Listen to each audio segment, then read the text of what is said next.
My name is Ceci Burns, and I was working along with Sybil Boone and Drina Pascal with National Institute of Speech and Hearing. You'll hear about their project a little later.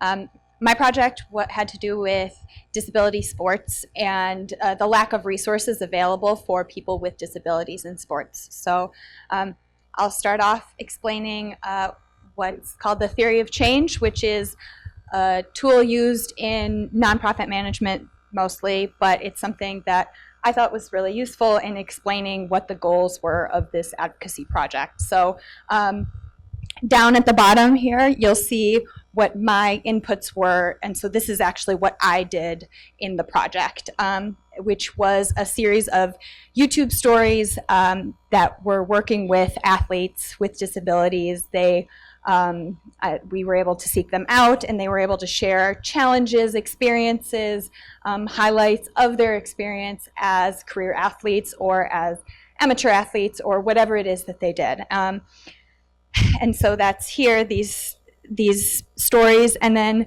they were combined with a web resource that provided information on international standards related to disability in sport, and then just the actual experience of athletes sharing their stories, which I think is really important to consider as a separate input than the actual physical stories, because the experience of sharing is really crucial in the process of advocacy and of elevating the experience of people with disabilities. And so ultimately, the goal is that more differently abled people are able to participate in sports. And so the way that a theory of change works is that along with the assumptions and the inputs, there's a logical progression from the inputs to the end goal. And so while we might only be somewhere along here, this is the thought process that goes along with the kind of product that I've come up with. And so first, just the general understanding is elevated. More people and politicians understand the issues faced by people with disability in sport. And then just that the athletes gain a sense of what they actually should demand from these politicians. And so combined with that, that progresses to hopefully more resources available and athletes that are able to mobilize amongst themselves and share, then see the stories that their fellow athletes have produced, and eventually contribute to more athletes in sports. So as I said, these were the inputs that you saw along the bottom. There's the website, 11 videos that were created, and then the ongoing process of how other athletes could share their stories. So I'll get to this a little bit more, and also the hashtag part of it in a little bit. So here is the website. This is the space where you'll see the international standards that I referred to, and then along the side, the Twitter feed. The social media is a really important aspect of it. And then, so I'm going to go back here. Okay, so this is the international standard side of it. And then the other side of it is the videos. And so there are two really important parts of the video process. Is one, that it's actually an open process. So now that these 11 videos have been produced, there's a playlist on YouTube that is created using a hashtag. It's called Disability Sports Stories. And using that playlist, anybody can upload their disability sports stories. And as long as they use the hashtag, it'll be added to that playlist. And so it started with these 11, but there are upload instructions on the website. So the way that NISH will proceed with this project is to solicit more of these videos and encourage other athletes to upload the videos. So the process that I went through in the last 6 weeks was setting up meetings in Kerala mostly, but also in Bangalore, with these different athletes. And so this was basically any way possible. All of my contacts, all of Nish's contacts, whatever way we could find athletes, we found athletes. And so there was a lot of day of, like, all right, this person can meet in an hour and a half. I'm going to get up and find them wherever they are right now. So then the process of actually talking to the athletes was the most rewarding to me, but also the part that really took a lot of fine-tuning. And so from the beginning, I would always spend about an hour talking to the athletes and getting a sense of what their story is, what they find interesting about their experience, what they want to share, and then based on that, working with them to find out what it is that they want to share in this platform. So the final part of it was a learning curve for me as well, learning to edit, do the voiceovers for these videos, and add subtitles and things like that. So I wasn't an expert in video editing in sports or in disability before,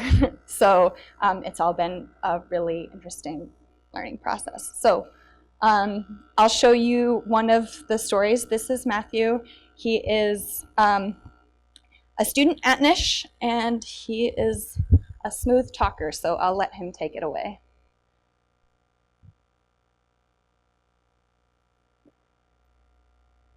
Hello, hope you're fine.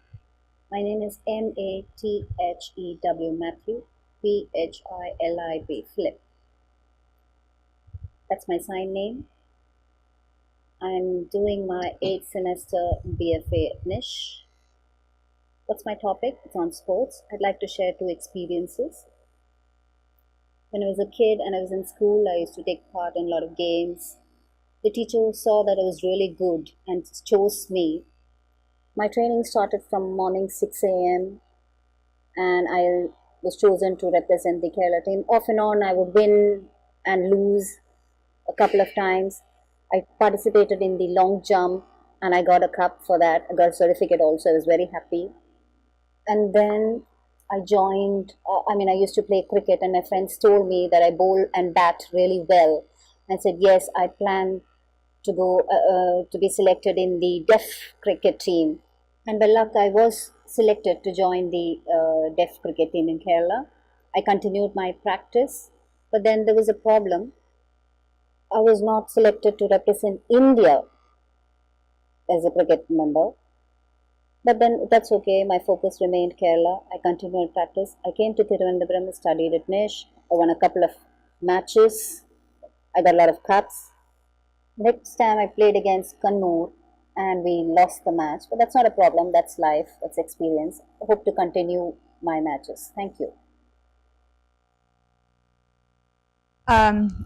There were 4 deaf athletes that we contacted through Nish. And so that's one of those 4. In addition to that, there were 4 blind athletes or visually impaired athletes and an amputee. I think I'm missing. Nope, that's it. And then, and so, or 5 visually impaired. And so, but they were almost all men. I was only able to get a hold of one woman, and so I'll share Usha's story here. I don't know.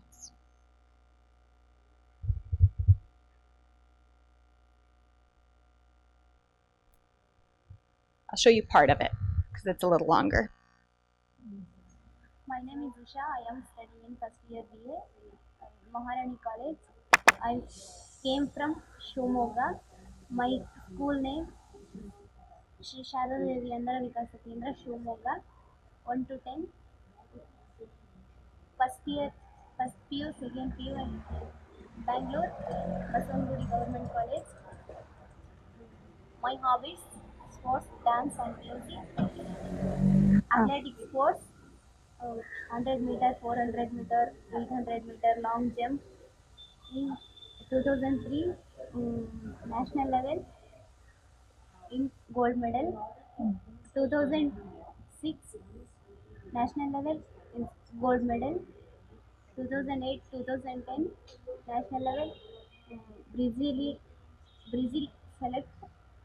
She has represented Karnataka Yeah. in the National Games of India for the disabled people, and she has been winning medals. 2003 and 2006, she has represented 100-meter sprint competitions, 200 meters, 400, 400 long jump.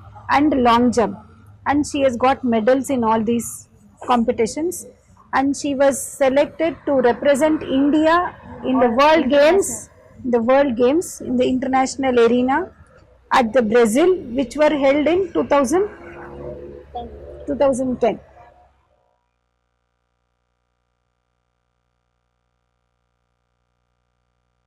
Bit because it's a little bit longer, but as you can see, there were a lot of language issues, not only with mostly Malayalam, but also Indian Sign Language. I speak neither of those languages, and so that was one of the big challenges in dealing with this project. The technology was new in terms of video editing. I'd never done that. And also working as a mostly independent worker on an unfamiliar topic was something that I didn't really expect how much I would kind of crave having somebody to bounce ideas off of. And so I really took advantage of Jarina and Sybil for the time that they could give me to do that kind of work. And so the lessons were big on the language. So be like over preparing for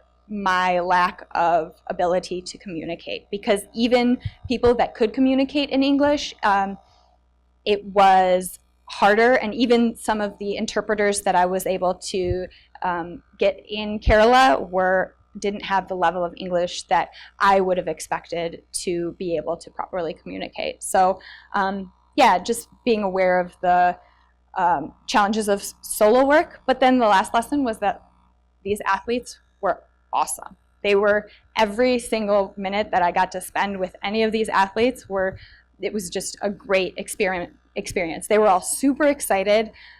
Nobody could believe that I was actually interested in hearing what they had to say, and that I was gonna like share with people what they had to say. And so that was a really, really rewarding experience for me. And what I recommended to Nish in terms of next steps was that they just make sure that people see the videos more than what I was able to do, because these videos were just finished. Encourage people to continue uploading, but I think the most important recommendation that I had for them was to create some sort of an internship based on this project, because it's really important to have somebody working on it that has some proficiency with both Malayalam and ISL. And so they would be able to engage and push the project further a lot faster in a way that I couldn't as an outsider in so many ways. And so I'm really excited to see how that goes. So, any questions?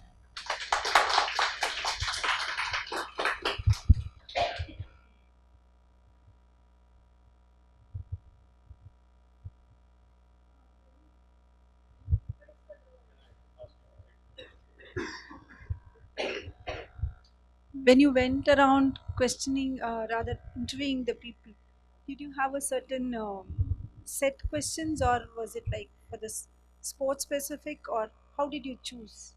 Yeah, so there were a couple broad questions that came to be really important. So I always made sure to find out the basic things about people and try and get them talking to a point where they were comfortable. Where are you from? Where's your family living? What, which kinds of things are you interested in other than sports?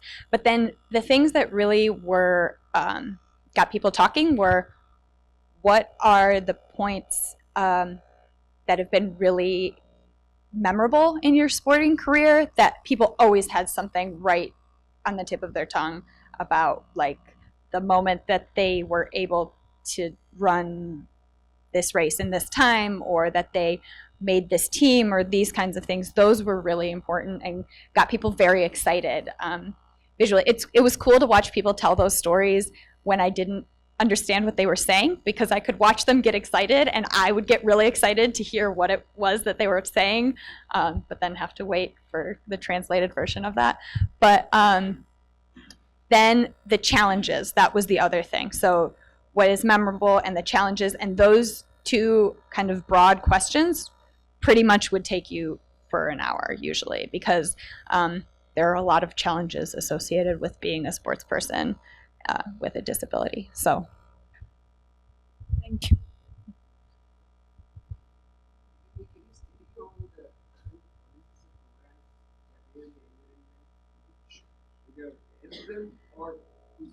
so the question was, did I make any study on the current policies that either help or bring athletes down?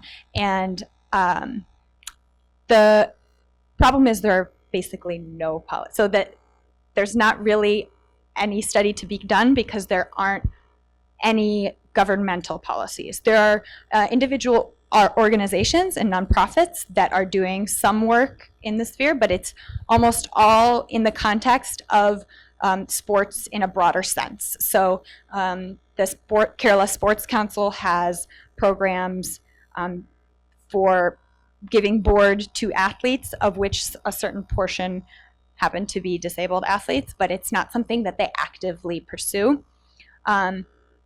And this is true not just in Kerala or in India, but around the world. And so that's why I focused more on the international standards, because that's actually something where there is a point of contention and discussion already happening, but that hasn't really made it to the Indian or the Kerala context yet. I was wondering if you saw any common themes when you were interviewing people. Lots of people were unable to make it to competitions that they were really excited about. That was something that happened a lot, is that people made the Brazil team, like Usha made the Brazil team, but she couldn't travel even though she'd already bought the ticket and had the visa, but there were financial issues right in the last minute. And even traveling within India, there were situations where athletes couldn't make it just, a couple of states over, even though they'd made this team, or they couldn't go for a training. And so that was the biggest thing, was they couldn't actually get to the competitions or to the training. And that was really, you saw the attitude was great. It was always like, I'll just try again next time. But it was very heartbreaking that there was a lot of opportunity that was then lost. The other thing was just that people were just excited about their sport. I mean, it was the moments that really stuck out to people were oftentimes actually moments where they lost, but they'd done really well, and that really carried that with them anyway. And so that was another thing that I thought was interesting. I had one question. So you've done this you've done 10, 11 videos, and that's good as a standalone starting point. But tell us a little bit about your vision of where you would ideally like to see this go long term. Yeah. So my goal would be that I imagine that this is something that the athletes can share with their fellow athletes. And so my hope would be that with a little prodding, these athletes will get a couple of their friends from their sports teams or who they train with to upload their own videos and hashtag them appropriately. And then that specifically in Kerala, there can be a little bit more knowledge about the videos. So the goal would be that these athletes tell their friends, and that Nish solicit some more videos, and that we get maybe 30 to 35 of these that then could be shown to maybe the Kerala Sports Council or maybe the sports minister of Kerala, and even just getting some sort of a quota from the Kerala Sports Council, or maybe not a quota, but a tracking of how many people with disabilities that they're putting through their programs, or some sort of a commitment from the sports minister that they'll put a certain amount of money aside for travel for people with disabilities in sports, because a big thing was not getting money from the panchayat to send athletes to trainings and things like that. And I think that that's a pretty low threshold, and it's a pretty easy way for the politicians to make some changes. But I'm wondering if you've thought about the possibilities of a crossover between this kind of a narrative form, which is, you know, a database of videos, to other forms like a documentary film. Can people, for example, download the interviews and possibly mix them and create a film together? Because the image for it, which would supplement this really well, is of course the athletes actually, you know, as sports people. And that would be, you know, if you actually had a long-term kind of thing of crowdsourcing, you know, videos of this kind, and more short films were made, then that's the possibility of creating heroes, which is exactly what is needed for the policy reform, right? Yeah, I would love to see that. I don't know, I know very little about video editing and things like that, so I think that Nish would definitely be very open to allowing for these to be used in that kind of a format. But I just didn't have the capacity. But that would be an awesome way to expand on what's been done.